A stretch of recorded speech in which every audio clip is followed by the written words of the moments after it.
What we're talking about is money. Real money. Amigo money. No dough, no show. Bienvenue dans Hollywood's Bull, le podcast qui aime les blockbusters, surtout quand ils partent en couille. You see, Hollywood is writing our lives. I'd buy that for $1. It's no expense. Show me the money! Money!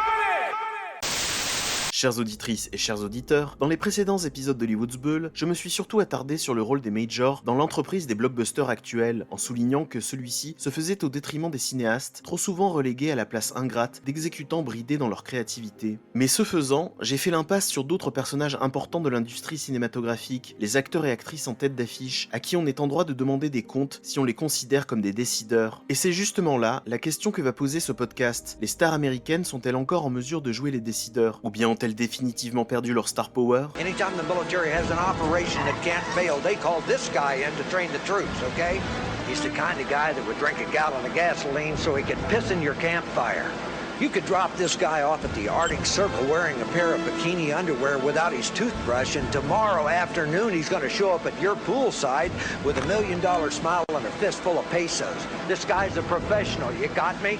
If he reaches this rig, we're all going to be nothing but a big goddamn hole right in the middle of Alaska.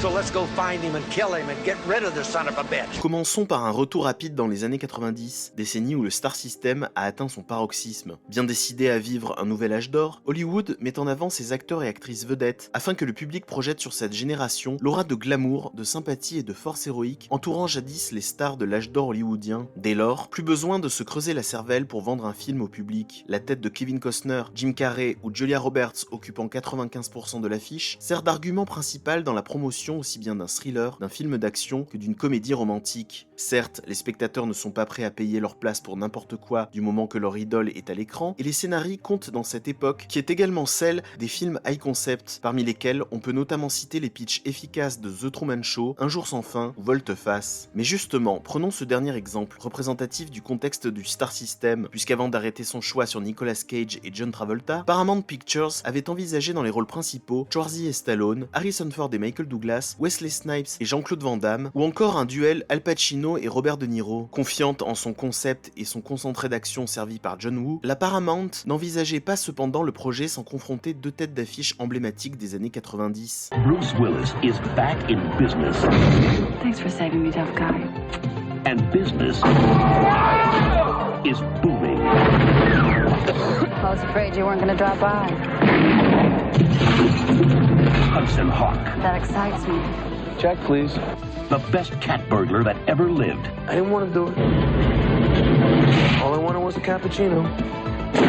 Conscientes de leur pouvoir, les stars des 90s se sentaient en mesure d'exprimer leurs envies de cinéma aux majors, et certaines réussirent même à imposer des projets dans lesquels les producteurs ne se seraient peut-être pas risqués s'ils avaient été seulement portés par des réalisateurs ou des scénaristes. Une audace payante pour Mel Gibson qui réussit à prouver ses talents de cinéaste avec des projets coûteux et ambitieux tels que Braveheart, La Passion du Christ et Apocalypto. D'autres acteurs ont privilégié des films plus discutables, présumant sans doute de leur connexion affective avec le public, comme ce fut le cas de Bruce Willis et de son film Caprice, Hudson Hawk, Gentleman et cambrioleur, fort d'un budget de 65 millions de dollars, le rangeant indiscutablement dans la catégorie des blockbusters de l'année 1991. Comédie burlesque, film d'aventure, d'action, d'espionnage old school, le tout agrémenté d'un délire postmoderne, Hudson Hawk a certainement amusé ceux qui l'ont conçu, mais s'avère un échec à sa sortie et reste un divertissement difficile à réévaluer aujourd'hui. Mais Bruce Willis n'est pas le seul à blâmer pour son ego déplacé, et on continue 30 ans plus tard de se demander comment Warner Bros a pu confier un poste de réalisateur à Steven Seagal dans la foulée du succès de Piège en haute mer. Avec 50 millions de dollars, l'action star au catogan signe Terrain miné, un nanar de luxe avec lequel il espérait remporter un Oscar et se retrouve en fin de compte avec un Razzie Award du pire réalisateur, l'incitant à se cantonner par la suite au poste de producteur. Et que dire de Battlefield Earth, adaptation de la saga littéraire de L. Ron Hubbard, le fondateur de la scientologie, dont le ridicule hante encore les bas-fonds d'internet. En plaçant à la réalisation Roger Christian, directeur artistique d'Alien et de Star Wars La Menace Fantôme, John Travolta comptait délivrer un récit de science-fiction épique pour promouvoir la secte dont il est un membre éminent. Mais Battlefield Earth fut un échec au box-office et la scientologie fut privée de la franchise avec laquelle elle aurait peut-être gangréné la pop culture. When we attacked your planet,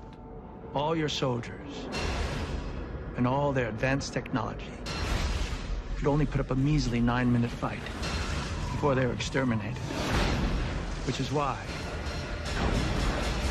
man as an endangered species. Au cours des années 2000, la donne change à Hollywood, qui puise de plus en plus dans les médias du jeu vidéo, des comics et de la littérature de genre pour bâtir de nouvelles franchises telles que Harry Potter, Transformers, Le Seigneur des Anneaux ou Spider-Man. Franchises qui ne nécessitent pas obligatoirement d'être portées par des stars. Cette décennie est l'avènement d'une culture geek de masse, oxymore étonnant vous en conviendrez, qui n'enterre pas totalement le concept de star hollywoodienne, mais le détrône de sa place maîtresse dans l'élaboration et la promotion des blockbusters. Les stars sont toujours grassement payées, mais au cours de ces 20 dernières années, aucun cachet n'a dépassé le record de 30 millions de dollars établi par Arnold Schwarzenegger pour Terminator 3. Certes, à présent, un Jason Momoa ou une Jennifer Lawrence peut se faire une petite fortune en demandant un pourcentage sur les recettes, mais ces revenus sont tributaires d'un succès en salle, ce qui est loin d'être automatique pour les blockbusters par les temps qui courent. Pour s'assurer de rester au top du box-office, les stars choisissent donc aujourd'hui des franchises s'inscrivant dans les modes et les formules en vigueur. On peut citer Gal Gadot, passant de la saga Fast and Furious à l'univers étendu d'ici,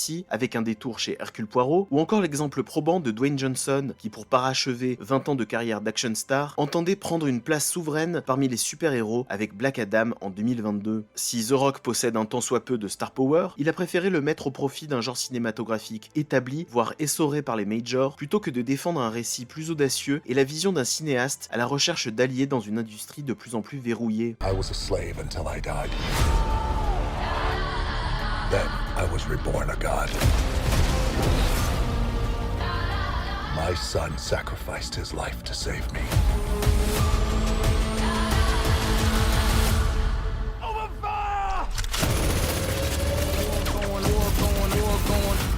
Now, I kneel before no one. Si à la rigueur, on peut comprendre que Chris Hemsworth ou Chris Pratt restent attachés à leur rôle dans le Marvel Cinematic Universe, auquel ils doivent leur statut de star, cette loyauté aura enfermé un acteur charismatique comme Robert Downey Jr. dans le rôle d'Iron Man. Un rôle qui certes lui a permis d'engranger des millions de dollars pendant 10 ans, notamment grâce à son pourcentage sur les recettes des 4 films Avengers, mais l'a d'autre part tenu éloigné d'autres projets en dehors du MCU, dans des registres et des tons différents, comme ceux d'Oppenheimer, à l'opposé d'une production Marvel. On pourra toujours m'opposer quelques contre-exemples comme celui de Ryan Reynolds, qui a voulu s'extirper du carcan des blockbusters de super-héros, puisqu'en réponse à sa mauvaise expérience sur Green Lantern, il a proposé avec Deadpool un film à la violence explicite et à l'humour potache, dont le succès en 2016 tendait à prouver qu'il comblait un manque dans les attentes du public. Si Ryan Reynolds et ses co-scénaristes disposaient d'une liberté et d'un contrôle du projet aujourd'hui de plus en plus rare à Hollywood, c'est parce que le budget de ce premier opus était seulement de 58 millions de dollars, soit le tiers du budget d'un blockbuster Marvel. Cette année, Deadpool 3 débarque dans les salles obscures et bénéficie d'un budget de blockbuster grâce au succès des 2 précédents opus qui en font une franchise choyée par Disney et attire d'autres stars tels que Hugh Jackman. Mais malgré ce succès, on peut légitimement se demander si Reynolds a emmagasiné suffisamment de star power pour proposer d'autres projets personnels dans cette catégorie budgétaire et renchérir en termes d'audace et de risque. Surtout, au regard des films qu'il a alignés ces dernières années en tant qu'acteur et producteur. Free Guy, Red Notice, Adam à travers le temps, Spirited, Blue et compagnie, autant de divertissements ternes et oubliables. Every Deadpool needs to stand out and stand apart. It's been an incredible challenge that has forced me to reach down deep inside. And I have nothing yet. It's just completely empty up here. And terrifying. But we did have one idea. Hey Hugh, you want to play Wolverine one more time?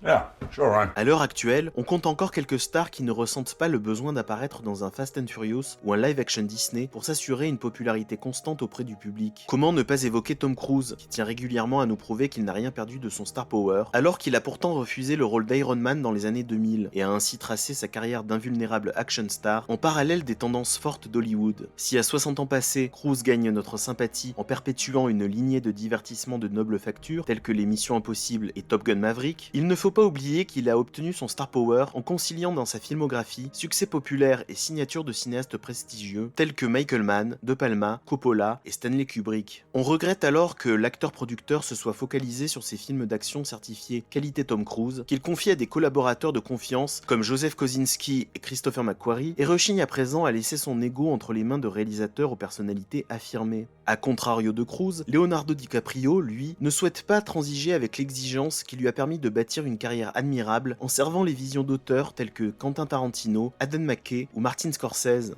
On lui sait gré de mettre sa renommée au service d'une œuvre monumentale comme Killers of the Flower Moon, pour laquelle Paramount et Apple ont déboursé pas moins de 200 millions de dollars. Mais au vu des piètres résultats du film de Scorsese, comme du Napoléon de Ridley Scott ou du Babylone de Damien Chazelle au box-office américain, on peut légitimement craindre que les majors se montrent de plus en plus frileuses quand il s'agira d'accorder des budgets à 9 chiffres à ce type de projet fastueux et adulte, quand bien même ces projets seraient défendus par un Leonardo DiCaprio, Brad Pitt ou Joaquin Phoenix. From your point of view as an actor and as a movie lover yourself, what makes Martin Scorsese the greatest of all time? What can I say is that Marty's perseverance and his ferocity in wanting to tell the truth about these stories, no matter how ugly, no matter how bizarre, no matter how uncomfortable, is his mastery. And his respect for cinema's history, what's been done before him, the influence of the great directors from his past that have made him the director that he is just unparalleled. And he's been able to define himself as the singular director of our time. J'ajoute ce petit codicile, car quand j'ai enregistré cet épisode, les dernières actus concernant Tom Cruise n'étaient pas encore tombées. Tom Cruise a récemment signé un important contrat de partenariat avec Warner.